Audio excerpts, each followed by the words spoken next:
Oh, John's here.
Okay. We are unmuted. Okay. Bringing our first city council meeting of 2024 city council work session to order for 2024. So good evening, everyone. We're just going to go ahead and dive right in. I will mention one thing before we dive right in. We have Councilor Cuthbertson online on Zoom right now. Councilor Linder is going to be a little late. I haven't heard from Councilor Linder yet, so I'm thinking he's running a little late too. Just as an FYI for everybody. Okay, so we'll dive right in here. So we'll review the previous work session action items. The first item is short-term rentals. Alrighty, so this is an update. So I've done quite a bit of research into short-term rentals in general. Our code, although it has definitions in it, as we've discussed, it doesn't really go into any detail on what those are, what it is, or how we would deal with it as a city. What I have learned is that there's two distinct processes. One process is that our land use codes need to address rentals, which they do not. The second part of that is that the city then enacts finance regulations, as it were, for adding rentals in general into our ordinances for taxation, transient taxes, and that type of thing. So there's really two distinct processes. In terms of the land use code, it would be a change to our code. So that's something that the council would need to address as they're part of changing or updating the ordinances themselves. To that end, what most folks I understand have done in talking with various cities is that they will decide essentially what zones in town and basically the conditions for having a short-term rental or any kind of rental for that matter, and what that means. But essentially hotels, motels, and short-term rentals, Airbnbs, VRBOs. So the council would decide what zones and what areas and what conditions that those would be allowed. For instance, as right now, I do have a request in, and I'd say Council Linder has requested, you know, what does she need to do? She, at the moment, because it's not expressly listed in our code, she would need to come to the Planning Commission and basically do a site application with the Planning Commission, and they would need to decide to allow or not allow. The problem with that is that, I mean, it's not a problem. That's how we do things. It would be, the problem is it would be much better if this were listed expressly in our codes so that winner would not have to pay the $400 for a site review. Right. And But also you don't have to wait for the timing of. it's a 20-day process. I have to put and staff recommendation has to be done. So you have to go through and look at the area. Yeah, jump through some hoops. And there's now you're tasking a group of people with also deciding where this goes. So now you're making value judgments on top of that, which is fine. That's what councils and planning commissions do.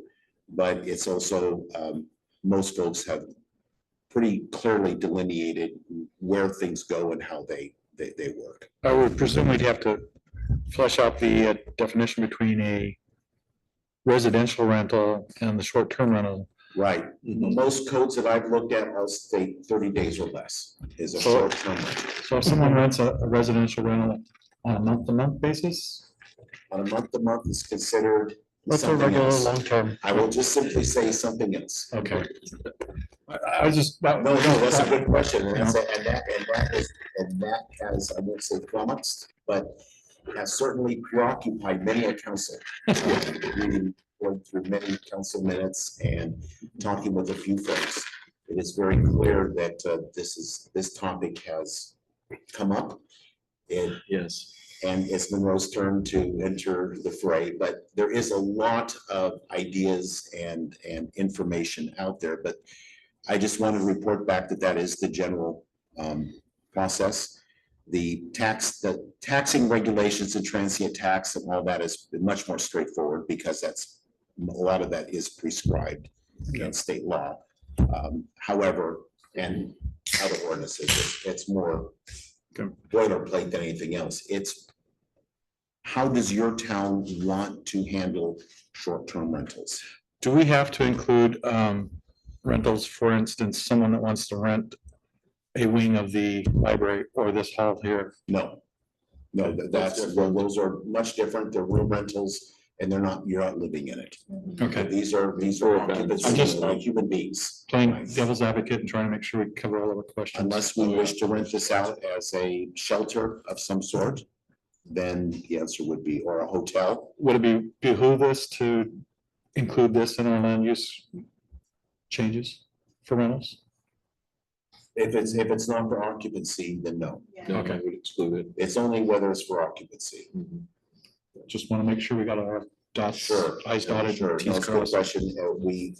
It's. Well, and we only have, for occupancy. process for renting here at MCC. Right, but I'm just saying, once we start talking about rentals, Sure. someone's gonna say, well, you rent this out, and we need to be able to answer it. Right, Yeah, so that's in occupancy, the yeah. definition clause at the very top, what a rental is. Yep. And all do define it very similarly.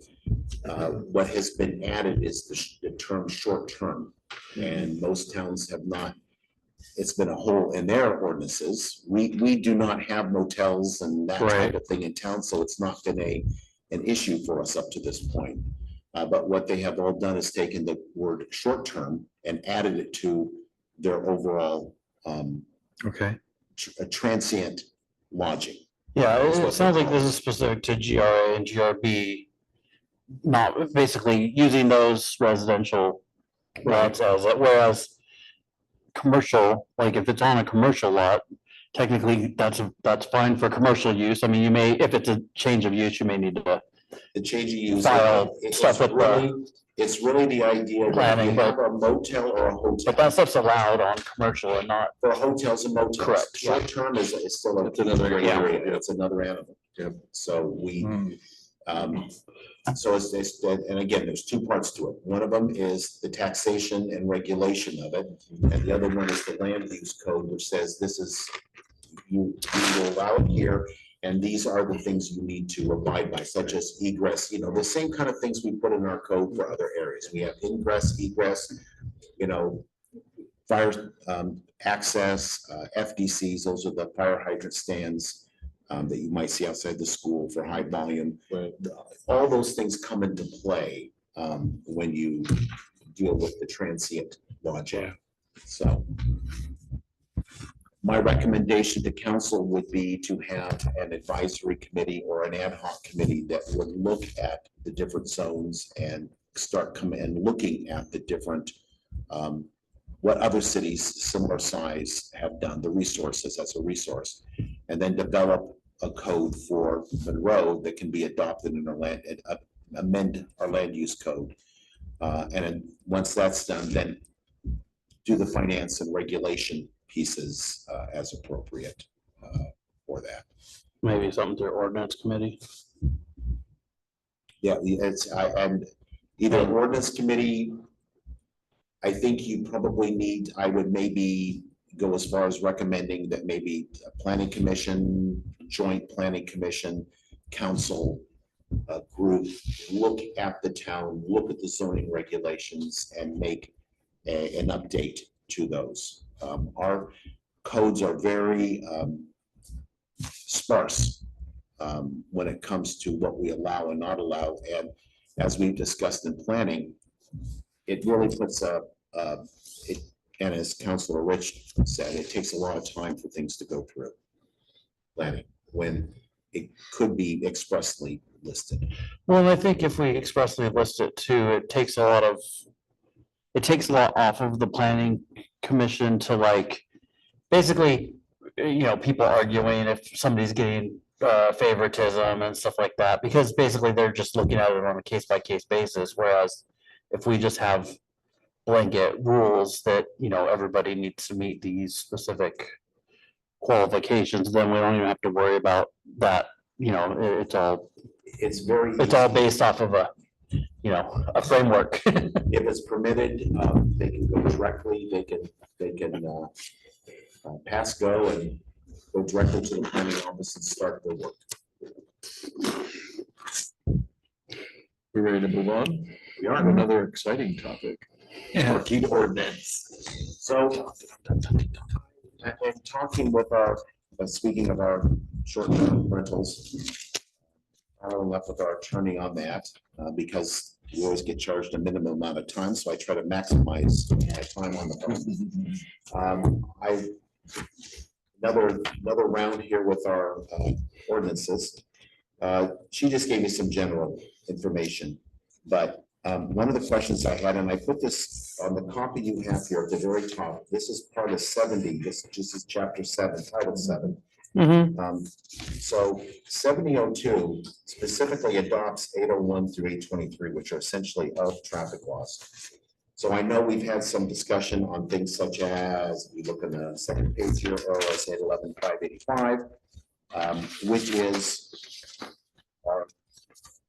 our discussion topic of grades in Monroe. So since 1996 at least, that's been the law in Monroe.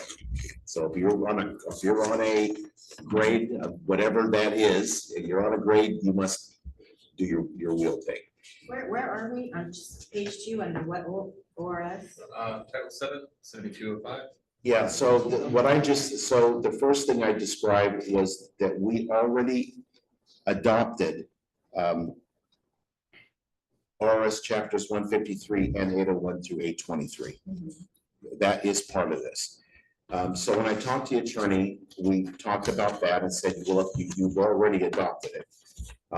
So at that point in your ordinances, what you should be doing is only listing those things which are different wording, different. You changed the word, you changed the meaning, you added the definition, you changed the meaning of a state definition. And those are what you should add in your ordinance. Otherwise, you don't have to add it. If you just are happy with the state laws that you've already adopted, then you don't have to add much of anything at all. So as you look through this, if it's crossed out, it doesn't mean that it's been eliminated. It just simply means that word for word has already been adopted by the applicable Oregon state statute. And where that applied, I put in a box with a red ORS telling you what chapter and what section this came from. So ORS 811 has a whole plethora of topics. 585 happens to be prohibited parking or stopping of a vehicle, and this is on a grade. So we've already had it in our code and have had it for quite a while.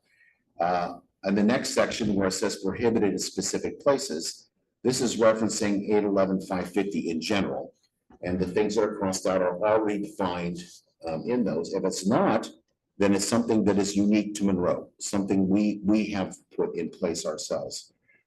If it, in this document, if it's underlined, it means that this is a different, it's been added, it's a different definition or something that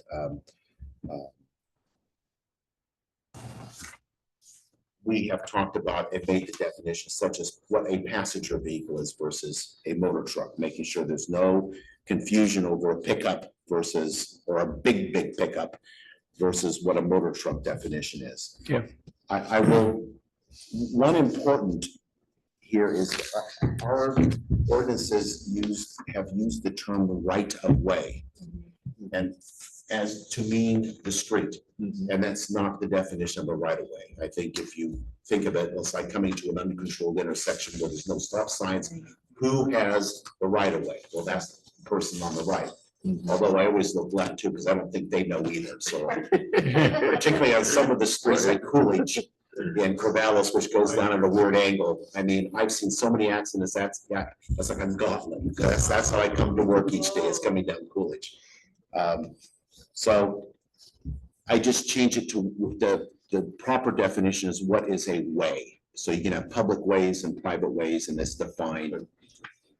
And it's defined as what we would define a street or a highway. So a private way could be somebody's private driveway. Correct, exactly. The other part of here, you'll see that the word, if you see motor vehicle, you see the word motor crossed off. And the reason why is because a vehicle is virtually anything. It can be a truck, a trailer, a recreational.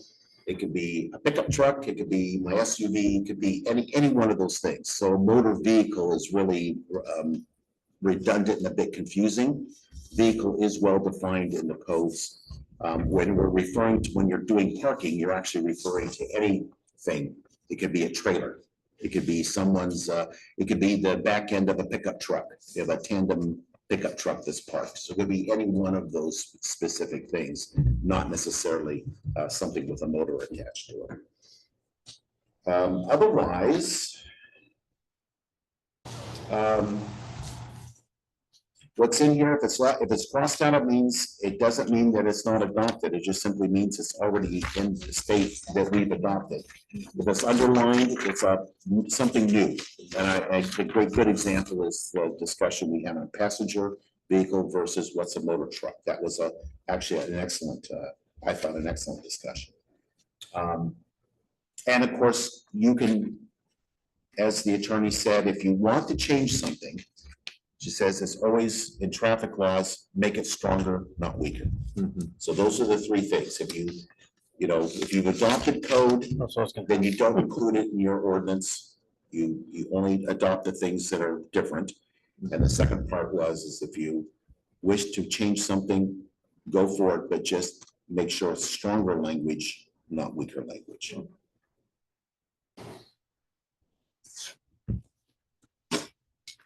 I apologize for missing the last working session, but when we were talking about curbing, what I heard, I was trying to review the documentation, was that we are requiring everybody to curb their tires, no matter what grade they're No, it's only on a grade.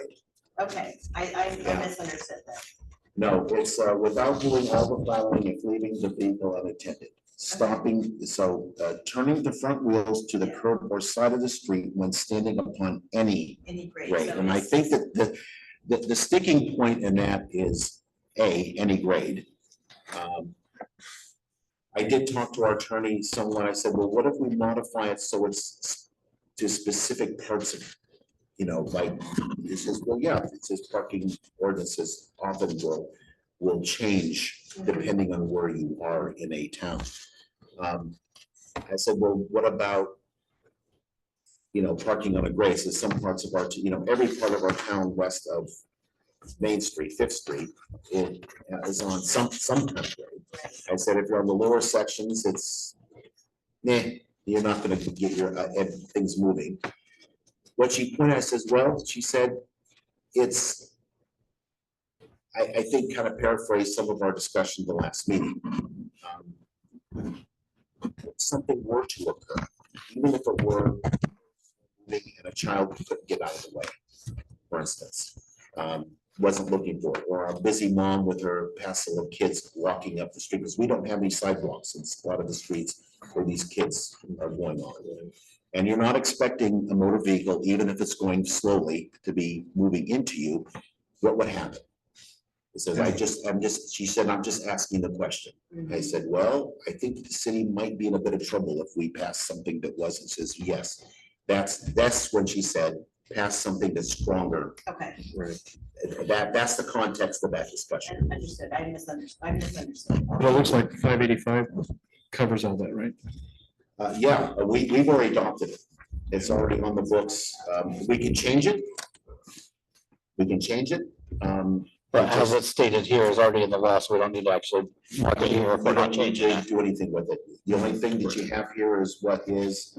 And I think that the other, and although she did not say this, we didn't, the discussion didn't go into down the rabbit hole very far. But, you know, the other comment I should have brought up was, okay. Or at least mentioned it, was there is concern. I mean, in Monroe, I don't see very many wheels being turned anyplace, anywhere, right? What would be the? He says, yeah, a police officer could stop and make a big deal out of it, or someone could say, hey, that person isn't doing their wheels and do that. It says that could be an issue, you know, but because, you know, certainly those things do happen. And I think that was the Councilor Winter's point specifically, was that you don't want ordinances that can be utilized. And I'll be very candid. I'm seeing, you know, people are coming into City Hall and making their voices heard as to what they feel someone should be doing and not doing. And so it's becomes a bit of an issue in terms of time and in terms of actual enforcement. How do you deal with that? So this has been on the books a very long time, and I haven't seen anybody get cited for any parking violation, but that doesn't mean it won't happen or could happen. The town is changing. We'll get into that. I have that topic kind of coded here a little bit later on in the agenda. Curious, does a 585 have a defined fine to it? This is a class, these are all class D violations, which under the state of Oregon are $165 maximum.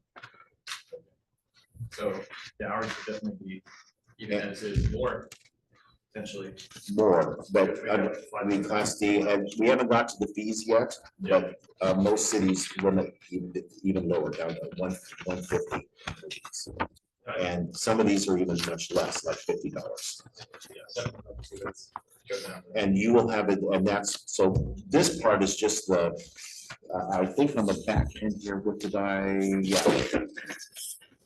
Yeah, because we were planning on doing Right. a fine and a fine and fee thing that compiles everything and. So what the penalty Standardized section schedule. says, parking fines are to be established by council resolution and reviewed annually. So even upon passage of this as is, the fines would be much less. Most cities are 150 for the most egregious and less than that for your standard, you know, fine, I suppose. I think if you're in front of a fire hydrant, the judge is going to be a lot less lenient than. Actually, that happened today. I was over by I was checking the new sidewalk out by Rose Church, St. Rose Church. And actually, Mr. Skinner was there, so I had a chance to talk with him for a few minutes. And someone was parked right next to the fire hydrant stand over there by the school. So I did get out, and they were in the car. I said, could you please move that? They weren't thinking, they were just there trying to text but that's a great candidate for a no parking sign there. But yeah. Or a red curb next to the fire hydrant or whatever. Right, or, you know, something, a sentence says no parking within 10 feet of a fire hydrant, either direction, you know, which is what the state law is regardless. We had someone parking right next to the fire stations thing last week. So when I saw the individual, I went over, it's our neighbor across the street, and just simply asked, please, you know, this is emergency vehicles. If they come out of here, they could very easily sideswipe your car parked where it's at. So. Yeah, they can actually, by law, they can run that They vehicle right sure over. can. They can move it, they can use their, move it out of the Yep, way. they don't have to do anything but just do it. The chief would love to keep his trucks Clean, yeah. You worry when you see a big bumper bar on the front. So at this point, this, this is for your review and discussion. It'll be at a second reading, this next council. And of course, you are free to make any changes, propose anything, how you wish to do it. I just wanted to let you know that I have updated this and that I talked to our attorney briefly verbally with it, just to make sure that I was explaining the right things and maybe give some feedback to you folks. And that's it.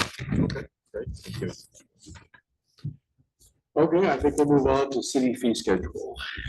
So that goes into the same thing. We talked a little bit about, so the city fee schedule from the last work session came into adding the title, the business regulations and finance title, and I'm working on that for you to present at the next council meeting as a first reading. And that'll be basically just a compilation of what we already have on the books and not necessarily changing anything. You'll have two parts. One is an actual title, ordinance title change Mhm. that will reference the fact that we're gonna do everything by resolution. Awesome. So any new changes, features and all that. That would be on a future one with the Right, resolution. and then we'll sit down and figure out what the fees are. Awesome. Okay, we'll move on to new discussion. The library IGA. Ah, so if you have a packet here, and a nice color sheet on the back of that with our library. Morning, so last week, if you look at the very top page, it says copy scanned. This is the letter that I sent on the 28th. This is after our council meeting and we discussed sending a letter. So it went to Rachel McEnany, our Nice County, and then also to Ashley Chavez, the library director, Corvallis. And I met with Ashley this morning at 10 o'clock. So, which is kind of fun. I haven't been to the library since I was a kid.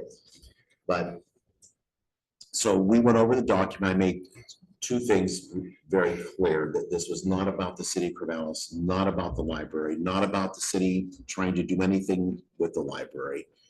We like the library. We believe it's an asset to the community.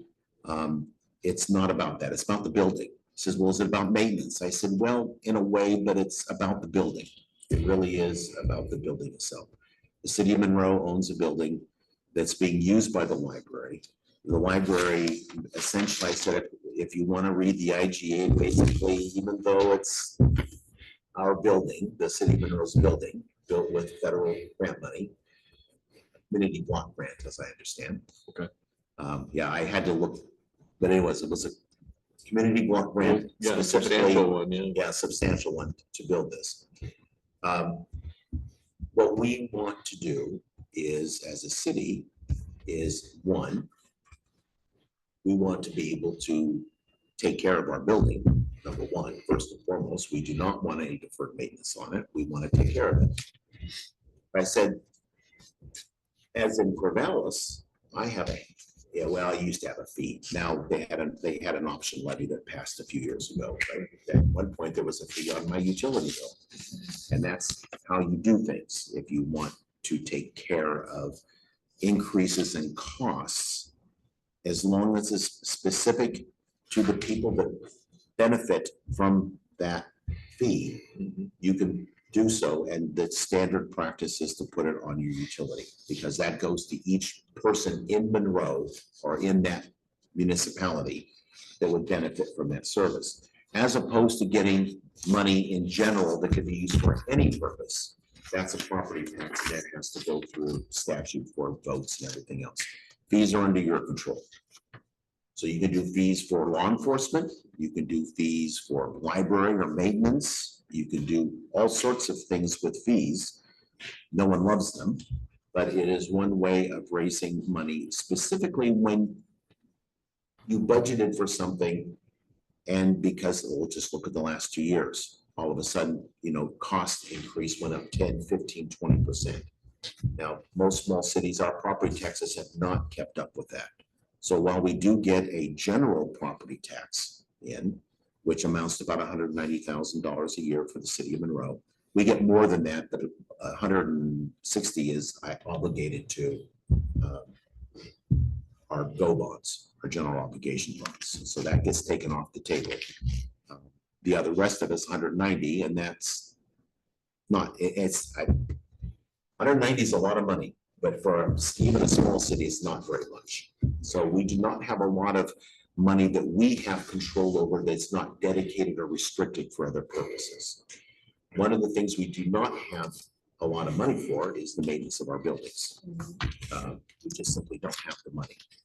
And we've had some discussions about that, but in terms of the IGA, City of Corvallis does have the options because they have their own, that is their library, and they can set fees to take care of that.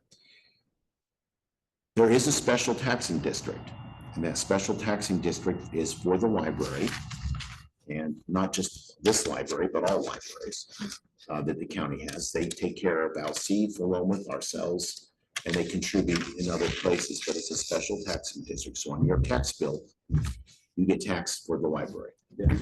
And so do people outside the city. The problem is, first, as I explained to Ashley, is that if I were to add another fee or quote the library, I think most people would say, aren't I already paying for that? I mean, that would be a logical question. And the answer is no, they're only paying for the library services.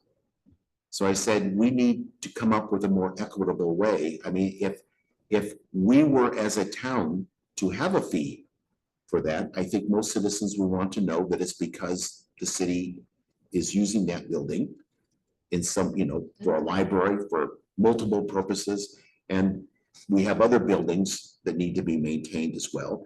And and parks and all that. So we're gonna have a fee to take care of the increased costs for that. Right now, because the library is kind of just spread out to be the entire building, that's not feasible. We would run ourselves into a bit of a problem charging a fee for something that is also really, at this point in time, because of the IGA, spread out for the entire Benton County, not just the citizens of Monroe. So I said our purpose was not to eliminate the IGA. What was really to modify it so that it clearly defined what the library is in that building and what is the city of Monroe's. I said, at this point, I'm not here to give you details. We have a lot of scenarios, and for the most part, I think Ashley is on board with the discussion.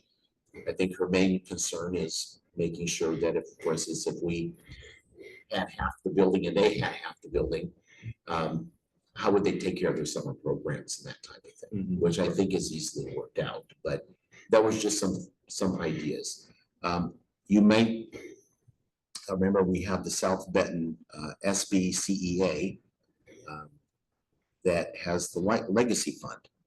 This is about $250,000 at the moment. And its purpose was to take care of the major activities, major maintenance. And we're talking things such as replacing all the rugs or replacing the entire HVAC system or Roof or big things, painting, a major repaint and caulking, which actually does need to be done a lot sooner than they have on their plan. It's missing all the caulking. It's all powdered out. Already? Yeah, already. It's been over 10 years They now. did not, Yeah. the hardy plank, they used hardy plank for the main thing, and they did not, they spaced it too far apart. I can tell you that because I do a lot of hardy plank stuff. But regardless, it needs some attention in that respect. Things that we're responsible for are things such as making sure that the building gets clean. Now that's kind of, it says pressure wash, but to be honest with you, there's no way that, we would have to hire someone to go up in the scaffolding and do that. There's no way the city staff can go up high on the building. And it does, and that's just normal stuff. Making sure that and right now, yes, janitorial and that type of thing is under ours. And I talked to her about this and we talked about, and I said, I think maybe it's time, because I've talked to Chris Workman at Philomath, maybe it's time that we have some sort of joint janitorial type activity that covers all of your buildings and we share the costs, not just that. I gave you on the back the color, I had it on the back, the black and white, when I printed it, it's like, no, that cannot be black and white. So this concept that is on the color sheet is kind of what I talked to her about today. This is how I did it, at the Council of Governments, when I was the facility manager and IT guy, all wrapped into one. We all had different divisions and everyone paid indirect for the cost of the building. So you had about 4 different divisions that all paid a portion. And so what we did was I basically took the entire square footage of the building and then allocated that division's portion to it. And that's how we came up with a percentage. And then each division paid their indirect charges based upon that percentage cost. So you would take, we have 1 meter for the building, so you take that meter and we, clearer example, you have the blue is Monroe's, the pink is the libraries, and the kind of the goldenrod there is the common space that's shared between the two. So each of us split the cost of the common space. The pink goes to the library, the blue goes to the City of Monroe. So you can see the allocations down there, the percentages of cost share with that. But the idea that I explained to Ashley was that the library would be responsible in one scenario for their janitorial costs of that. I still think, however, how maintenance works out is another issue altogether. We don't lease the building to them, so there's not a lease in place that says you will pay this amount, and some of this is, for maintenance, and some of this is not for maintenance. But it also, now if you wanted to go out and say, this is what we need a fee for, it becomes a little clearer to the population what it is that you're asking. Or if we have to raise money in different ways, it becomes a little clearer that the library has their area and their responsibilities, and the city has their areas and responsibilities. Overall, the building does belong to the City of Monroe, so we are ultimately responsible for the entire building structure. So this discussion is really, I'm updating you on what I talked to Ashley about. The next step, I said, was really either we have more ideas on how you wish to proceed with this, what is the right mix of responsibility, costs, cost share, and that type of thing, so that can be communicated. This can be done either from you giving direction to me. It could be done by having a small group meet with the library staff to work it out.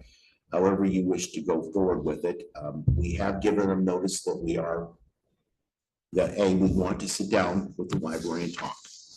And that this is about operations for the library and the building. The second part of that is, modifying the IGA. So, what do we want to see in the IGA?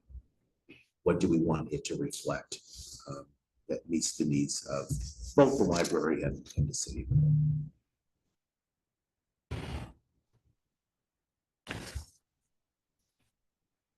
Question. Mhm. We pay the tax to the Benton County Library Association. or To District, Benton County, Benton County, right, and they distribute it to City of Gravells.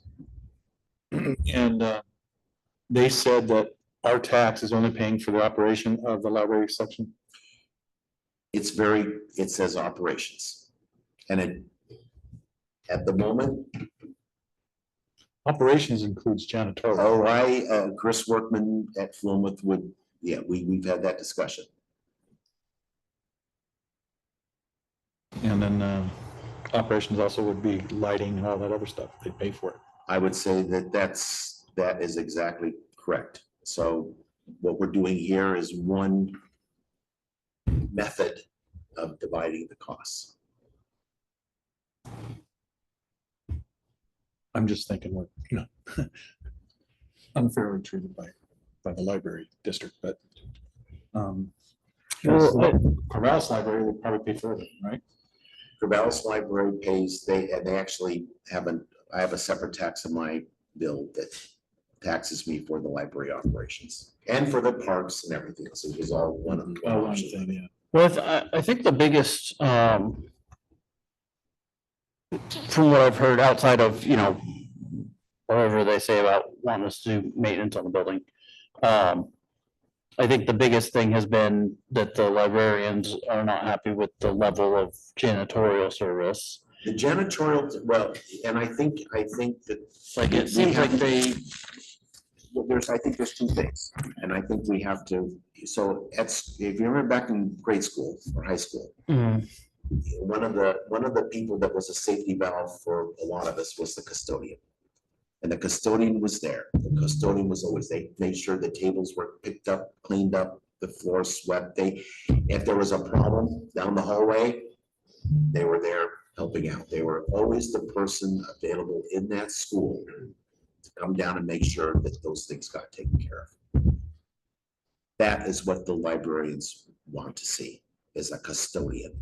As someone who manages the facility, someone who's there, someone who's Johnny on the spot, someone who can take care of. someone who can clean up their mess in the Clean up break their room. messes Because two librarians can't clean up their own mess after So themselves. there you go. So that's what they want. The janitorial is Not the what job we have now. description. We have someone that comes in. I'll give an example. I don't know what goes on over the weekend. But when Ron came in this morning, there were wet signs, plastic wet floor stands, and the entire lobby reeked. Someone is going in there, and this is periodic now. This is not just every once in a while. On the weekends, when they're open, someone is going in there and, I mean, absolutely emptying their bowels. I hate to say that. I know that's public meeting and indelicate, but I can't describe it otherwise. Ron had to get a snake. And it really is not very, I truly don't expect him to be doing that, to be honest. This is something that's going on, but no one ever let us know, no one called, no one let a message, no one said anything that it festered until this morning. Who's responsible for the building when they have it open on the weekends? We are, We are, yeah, even though we're not there. even though we're not there, so. And it's supposed to be librarians there at the time. Yeah, no, yes, there are librarians there, but they have elected to keep it open on Saturdays.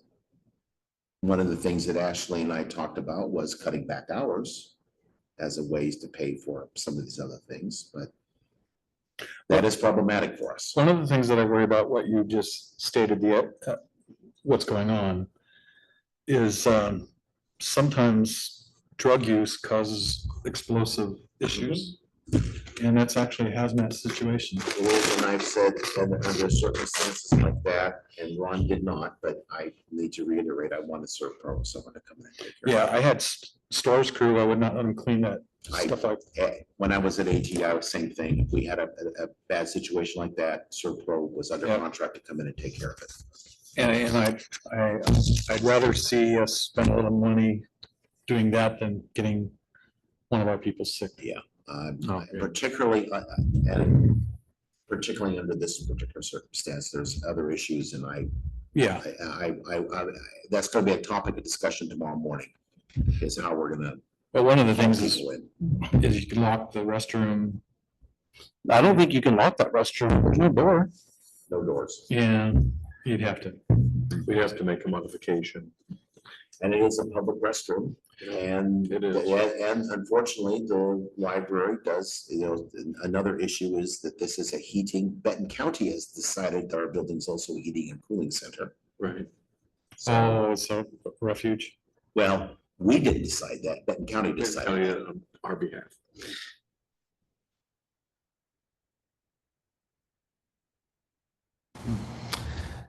Well, sounds like we need to have a conversation with the library folks. Yeah. I'm definitely Just concerned about the saying. hazmat considerations. Yeah, no, I am, and I already told folks before the holidays that the procedure was, this morning though. I'll just have to sit down and reiterate and make sure that probably Dawn has the right tools to call and make sure it gets taken care of. because I do not want them doing that. I don't want the librarians doing it either. No, I don't want anyone touching it. I Yeah. want professionals that know how to clean up and take care of such mess. And I hate to say it, but you almost have to close it. If it's during business hours, it has to be closed. Yeah, you can't risk. No, it has to be. That's one of the statutes somewhere. Librarians, do we need to have a conversation about if there's a situation where potentially that bathroom is gonna blow up on us? Can they shut it down or do they need to call us and then we I shut it will down? be talking to Andrew, who is their boss, Okay, and that's on my notes for tomorrow, along with the Servpro or whoever Okay. has that group. right. Let Andrew know that under these circumstances, City of Monroe absolutely cannot have that library open. Right. It needs to be closed. If it's on weekends when we are not staffing it, you just close and it has to be done at that point. Right, And you need to let us know. We have a phone, you may have a message, but you need to leave something. right. We do check. I wonder if we need to think about potentially putting either doors of some sort that can lock for the restroom or doors that lock here that go into the, I don't know what we call that, the atrium, the front room, whatever. Well, that yeah, is. that's the main entrance to the library down. There's a way to put a door that you can lock here so you can, if we have to, It's happening during business hours. yeah. So it's a public restroom and people are coming in. I'm off the just thinking if streets. we have a problem and we have a way of locking it up and keeping. What I would do is lock the entire The building. whole building. If just it, do that. if what was discussed is the third time this has happened now. Yeah. And after the second time is when I said, we're not doing it anymore. Right. We're gonna call somebody. Mhm. But I think the next part of that is I have to inform the city of Alice, Right. Andrew, their supervisor, Mhm. that this is what the protocol Right. is. And that you Gotcha. just have to shut things down, put notices up on the door and leave. Yeah. And let us know, we'll take care of it. And, Okay. you know, you said they made this a Warming, cooling. warming area. And I see that it looks like the librarians have at least 2 egresses without going through there. I think the They have the one here. warming area or the cooling area is actually that hallway, that large, the blue area. Here? Out there, that large hallway, Yeah, the yes. depot, yeah. One that has chairs and sitting areas that is Well, the outside. fireplace here. Well, propane that we elected not to put propane in this year. They could pretend. You could pretend, yes. Yes. Just provide a couple burn barrels. There we go. Yeah. Of course, yes. So stick 'em outside. Yeah, burn barrels outside. Under the deck.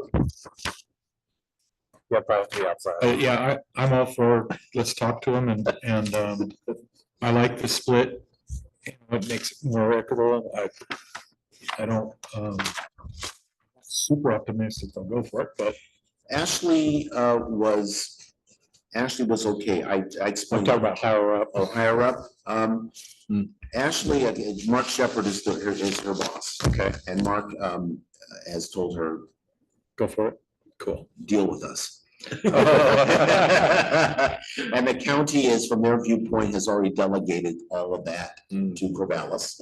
Right, Their job is to collect the money.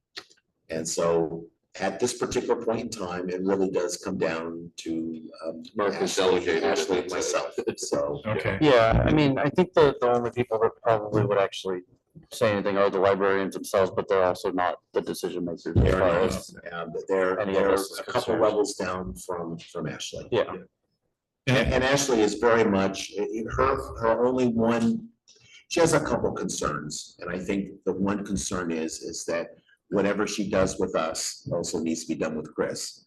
And of course, Chris and I have already, Chris Workman, the city manager of Falmouth.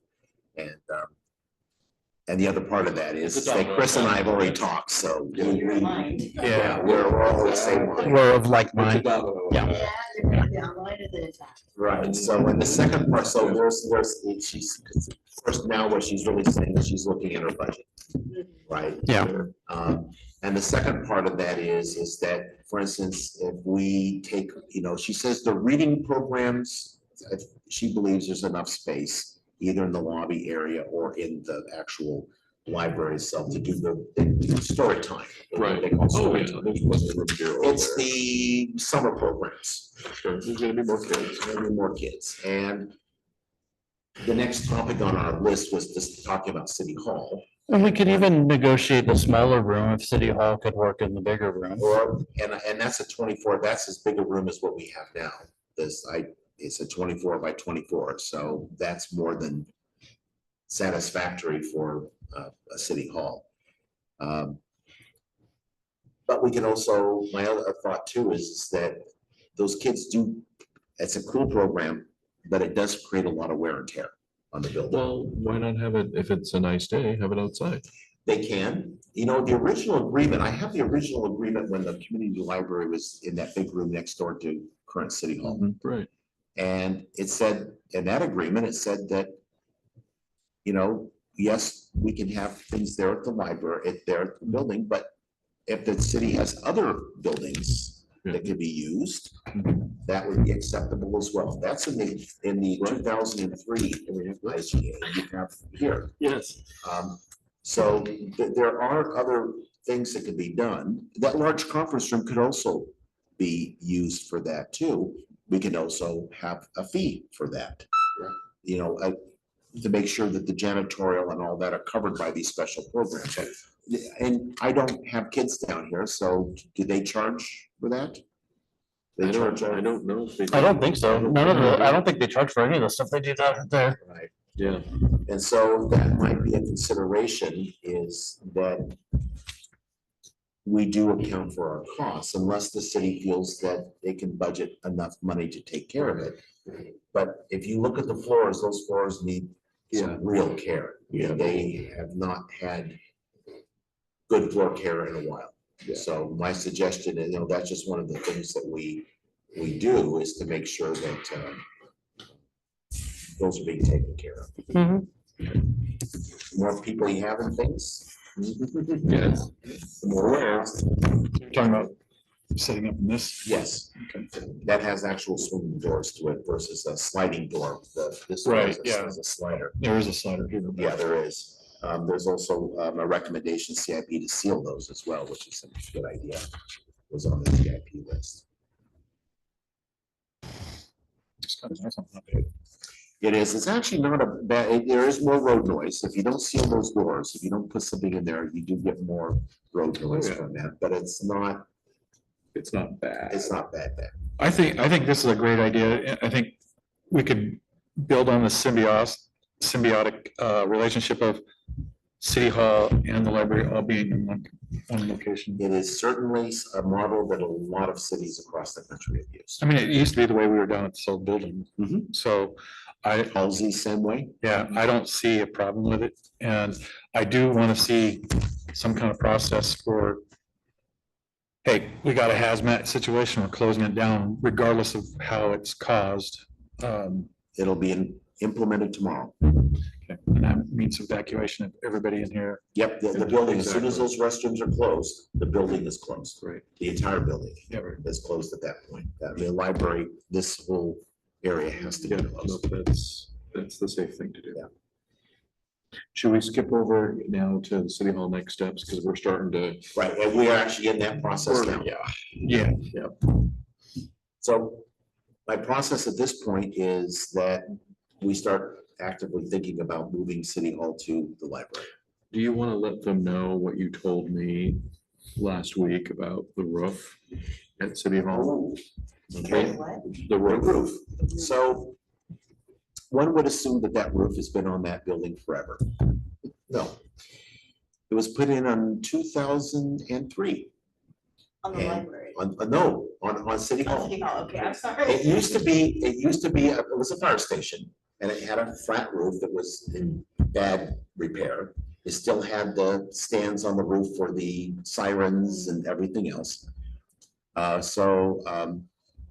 The city engineer put a design to put trusses, a truss roof over it. So my over the old roof? Yes, so my thought originally was that they had done, my hope was maybe they had done some structural work, maybe they put, on the inside, they put 2x4s or something up and supported the roof trusses on an interior shear wall, which would have been maybe with addition of some plates and some other things.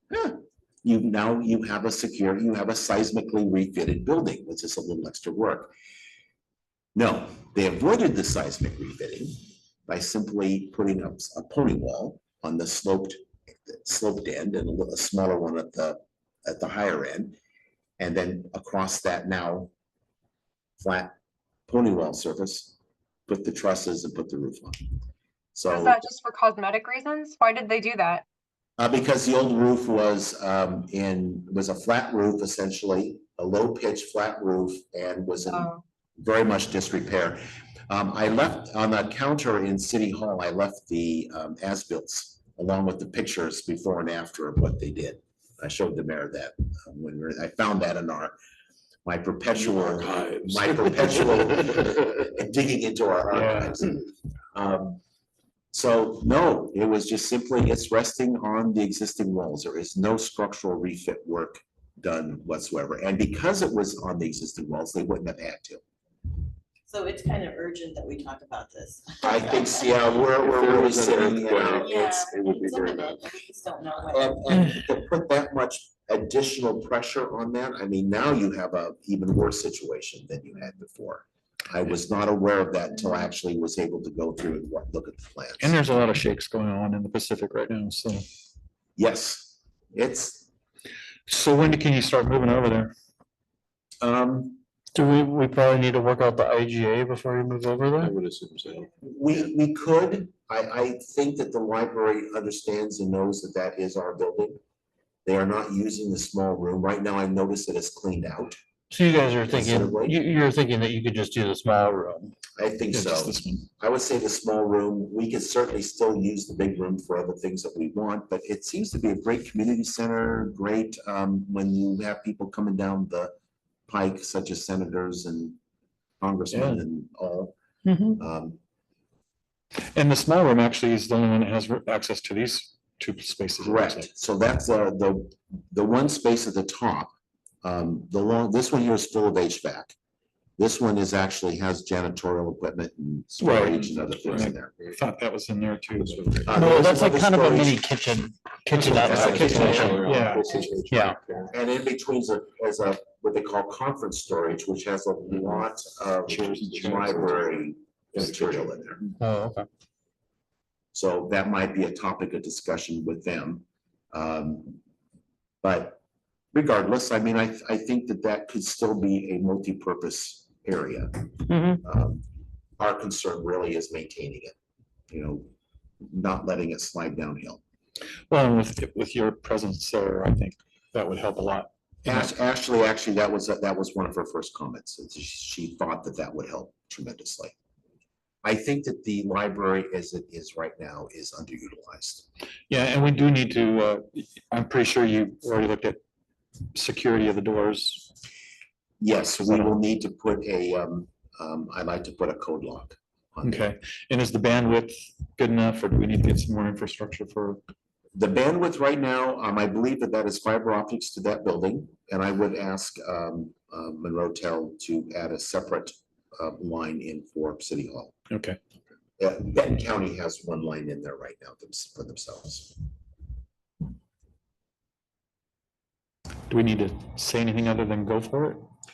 At this point, I will kind of drop a formal set of a plan and present it to you at councils, and you may vote on it. Okay.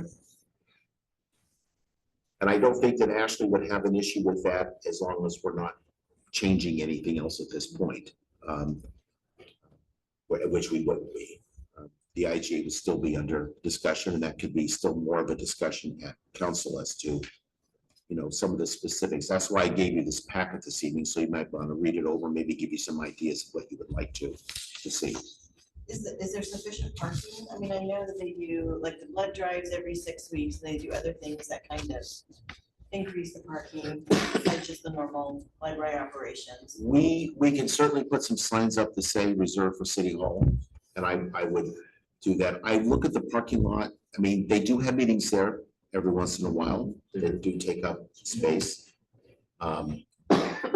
We can also do blood drives other places than that, such as here. That's another. There's a lot more room here. Yeah. There is actually a lot more room here to do Yeah. blood drives. So there's, I think those are all things that we know. Ashley and I kind of skirted, we came up with things like yet another thing, but well, the city of Monroe has part of this building. And the SBCEA in their legacy fund said library, what exactly does that mean? Mhm. And I said, well, I thought about that, and my thought would be that their board would need to sit down and say, well, we'll take care of part of this, but some of those funds might be for something else. I know the HVAC system is split. So part of the HVAC deals specifically with the library, Okay, and the other half deals specifically with those two rooms. okay. So there are things that are actually, whether it was done by design or not, it works out. Okay. What about the embedded lines, heat exchanger lines under the concrete? It's actually out in the front lawn. Okay.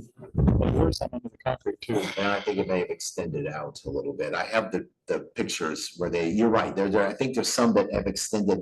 So what they did, typically you would spend about an acre of land doing this, but since we didn't have an acre of land, we dug a 16, 17, 18-foot deep trench pit where the lawn is there, essentially. And that they did is they looped, looks like a slinky that's been folded in on itself. And so loops, overlapping loops, and then you put 2 feet of dirt in it, and then put another set of slinkies, 2 feet of dirt, and each of those are zones. So you have this wonderful deep section of all these heat exchange loops. Well, the biggest problem there is our soil isn't really the best soil for geothermal exchange. And so it's not as efficient, I think, as what they thought it might be, or if they would have spread it out over a larger distance. It really isn't the right solution for that library. All the HVAC people, we use Stevens. They know they are dealers for this specific system. They do a lot of design work in this area, and they just kind of look at ours, well, we'll take care of it. Yeah. So, it should be there for exchange. For Oregon, that's really the most efficient. We're back in the Midwest. My mom had one of those.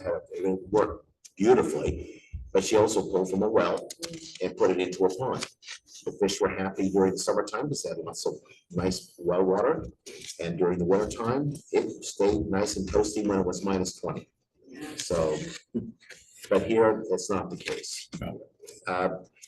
We do have HVAC issues, but we kind of know what they are, starter motor capacitors, and we need to come in and bleed the system and add a little methanol every once in a while to keep it from freezing. But that's still basic well house. right? Basic maintenance, right? Yeah. Okay, do that. The lighting will need to be changed. State of Oregon is going to not allow, most states are doing this. The fluorescent lighting is out, LED. LEDs are in. They're just too hard to dispose of. They have mercury. Prism artwork help with And that may be what we need. I'm trying to switch mine all over to LED too. Yeah, so going to LED is a smart thing to do, and regardless, it's a lot less energy, and Mhm. you don't have the environmental impact. Don't they just have like retrofit bulbs or something? They do. there's LED retrofit bulbs glass that we can put in. tubes. you just- Yeah, sometimes you have to change The ballast, the. but they do make retrofit bulbs that we're working on 120, Okay. work on the circuits. Should we move on to building community awareness? Okay, so building community awareness is, we have been aware that there have been some burglaries and that type of thing in town. And I've talked some with the sheriff, I've talked some with citizens who have come in. I think you also aware, they come here to council as well. So the question is really for you, building community awareness was, I was gonna put something, i.e. neighborhood watch program, but I didn't. I know neighborhood watches as a, have pluses and minuses, and I didn't want to specifically suggest anything. Sometimes what it is having the law enforcement or sheriff, who we have an IGA for community, really for community policing, which is to come in and make folks aware of what problems and issues there are. Make sure that you're diligent and about your home and what's going on.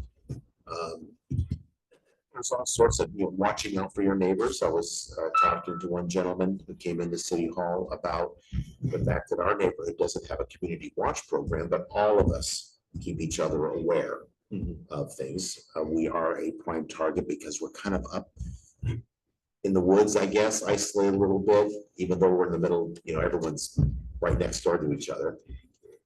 There's lots of areas for people to hide, lots of people to escape to. We've had more than one set of dogs and drones in the last summer, which is kind of exciting, except when they tell you to stay in your house.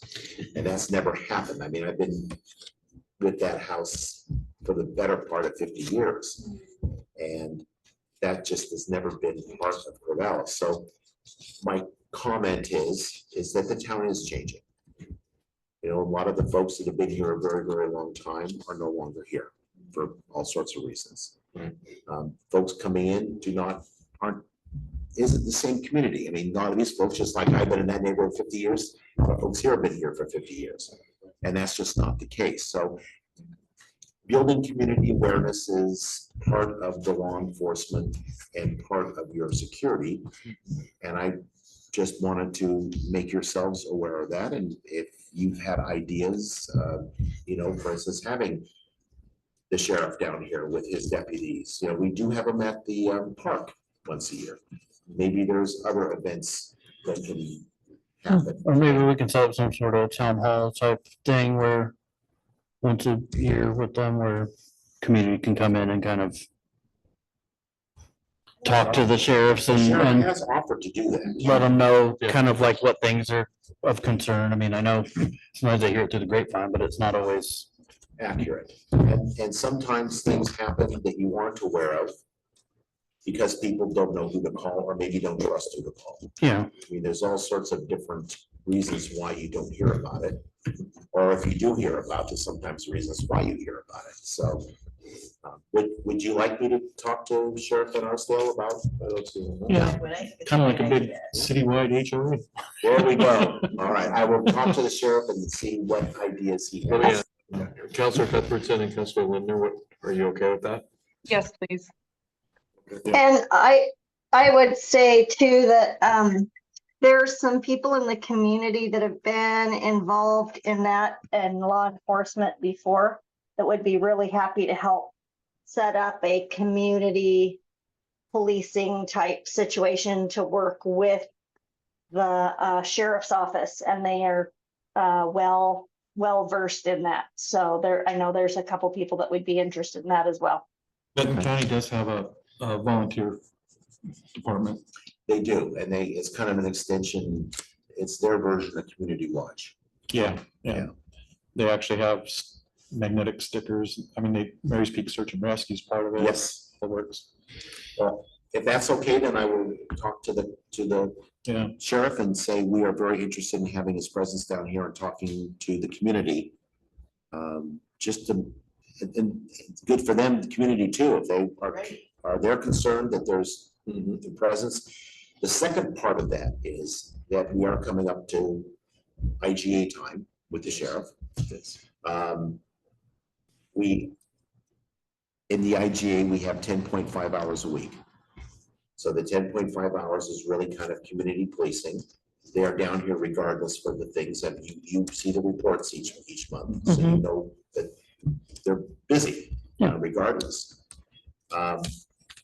With all sorts of different things, not just theft or whatever, but all sorts of Emergency calls, all that kind of stuff, yeah. All sorts of stuff. Boggles my mind that in a small community, you have that much activity. But the 10.5 hours is at the moment, is at the discretion of the deputy to decide how that time is going to be spent while they're down here. Okay, so you might as a suggestion, think about maybe more detailed or directed activity. And maybe even think about more time added on to that. And that could come up during budget and how we do that. Well, and we could also propose it as a fee on the And water maybe- bill if people are really wanting more coverage, because I think that's the thing too, is we're kind of stretched as it is on the budget. We are very But if we much- had additional funds specifically for that, I mean, we could just allocate it specifically to the IGA contract to get us more hours And of, that's a perfect policing. example of what a fee would be used for. So, for discussion, maybe during budget, you know, we can hash that out. The sheriff will be giving me his proposed budget next month, not this month. Somewhere in late February, early March, he'll be giving me his proposed budget, in IGA, with his cost increases. Fees are typically used to increase services or make up for the fact that costs have gone up. Yeah. So you're well in line with that, and the community seems to be saying, Yeah. we need more.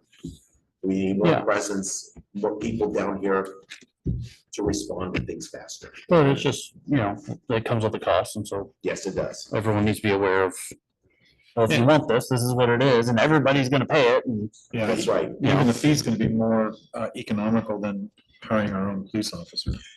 well, It's terribly expensive. It is. yeah, $500,000 probably. yeah, if you can, You get the liability, all the training, all the equipment. I mean, if you want 24/7, I mean. Yeah.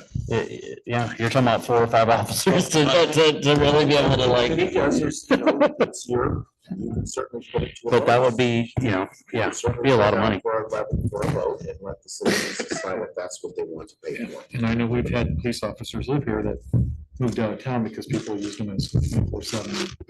And it was their off duty. Yes, They had no downtime. so that's what building community awareness is. So yeah, we need to pay for it if we want it.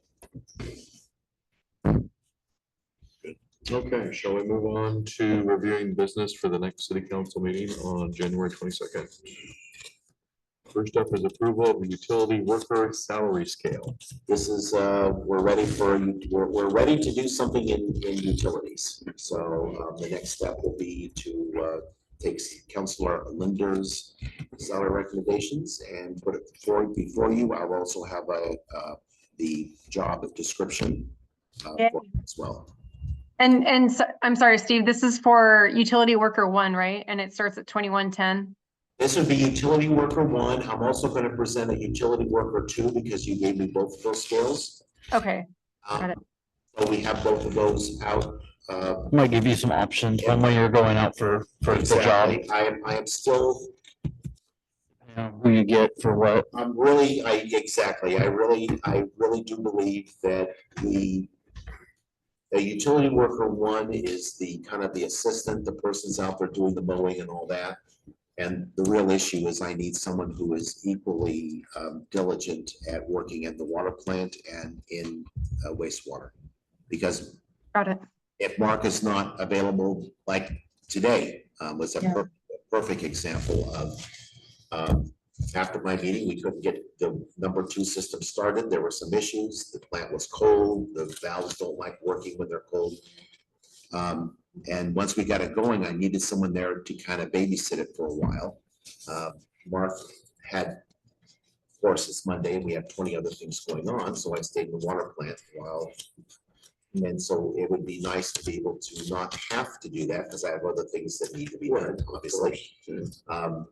So that's a good example of someone who's trained enough to be able to go in and do that level of work. So that's more of a utility 2 than a 1, but again, I think giving me more options is what. or even somebody with the sewer thing, like, then we have that cross and then they can start training on the water. Somebody that's, Yeah, That can do that has the because ability to train on it we'll at train least. on it. We know our system's gonna be changing, but we also need to have people in there that can know how to push the buttons when necessary, know when to push the other button that says stop when necessary, know how to take the labs and the tests, and be able to be as multi-purpose as Mark is going around town, because Mark also is a reservist, as we've talked about, and you'll be gone a full month out of this coming year.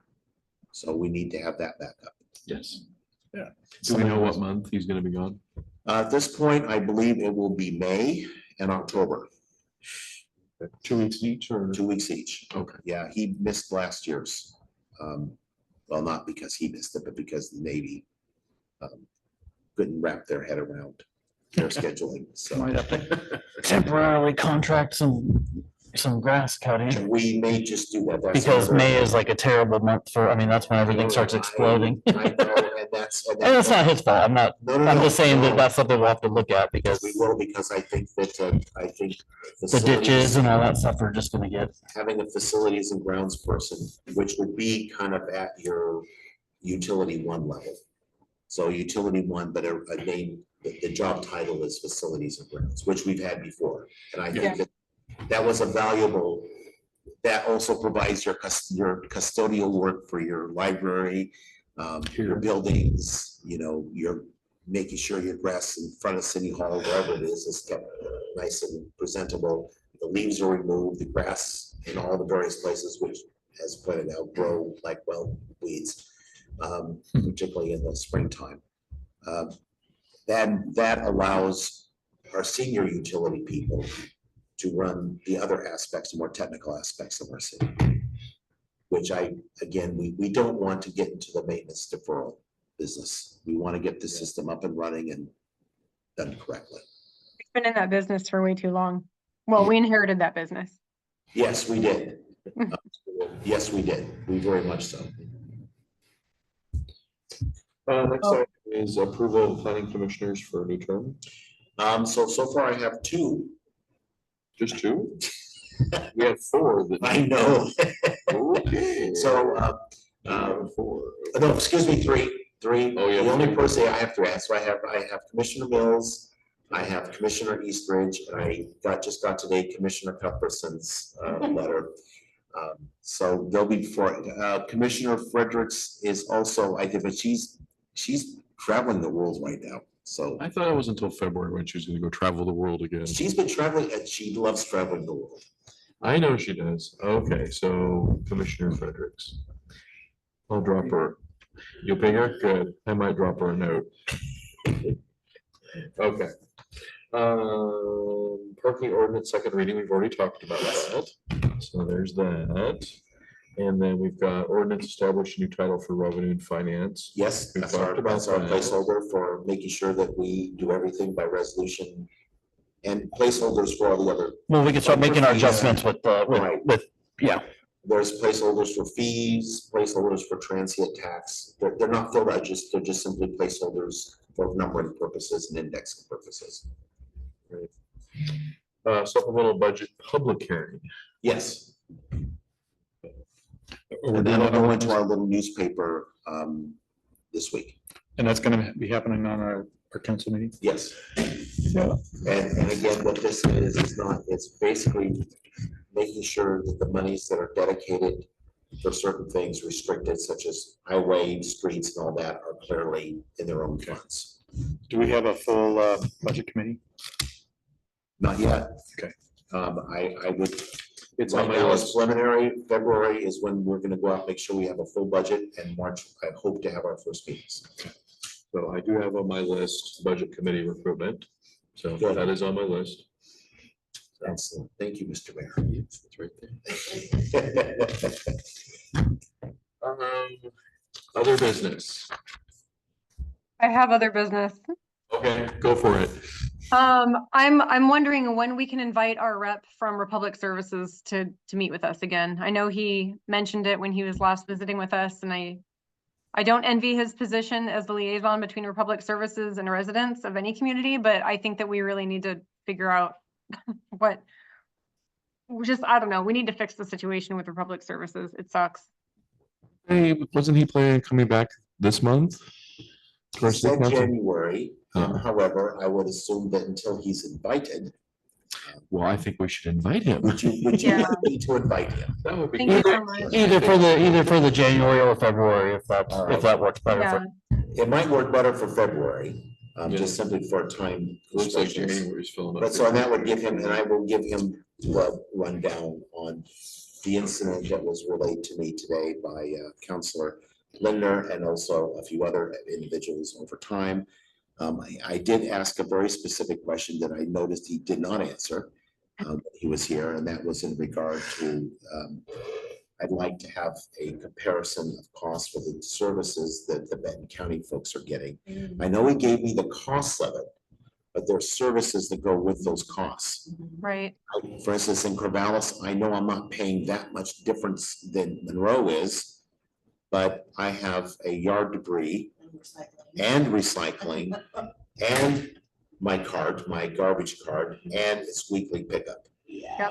Well, I think when he initially, when we talked about it, if we wanted to do weekly recycle, that he said it wouldn't be that much more because they already have trucks out, like it would be $5 or something on Right. the month or, My concern is that. which I mean, that's still, you know, Yeah. some people don't want to pay extra, so.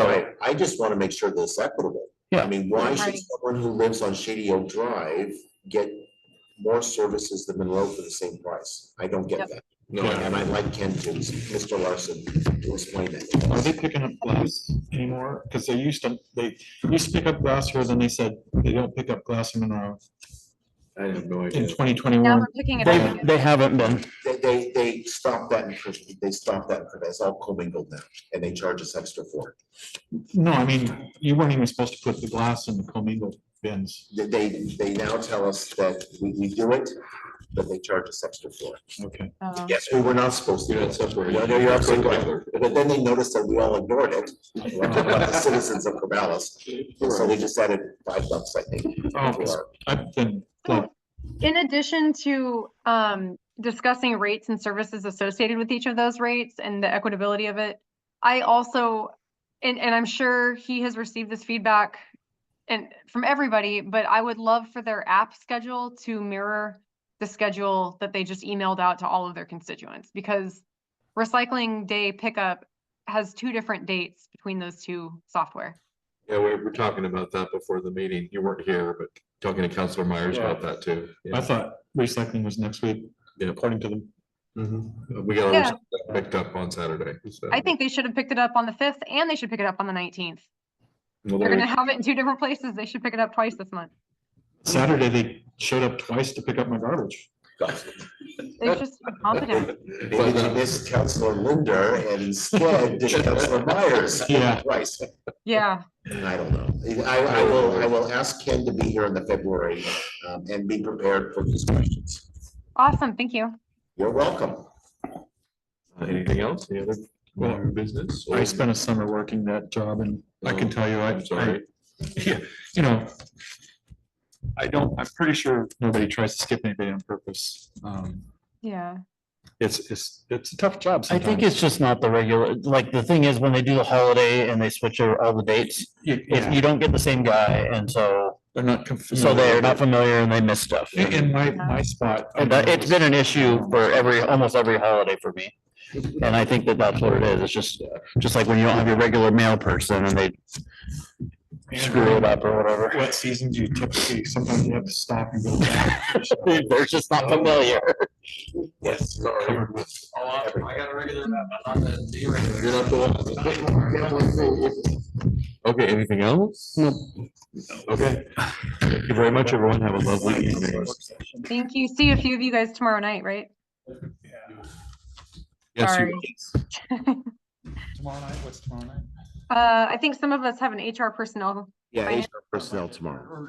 Yeah. HR person. I haven't been on HR. personnel. Ugh.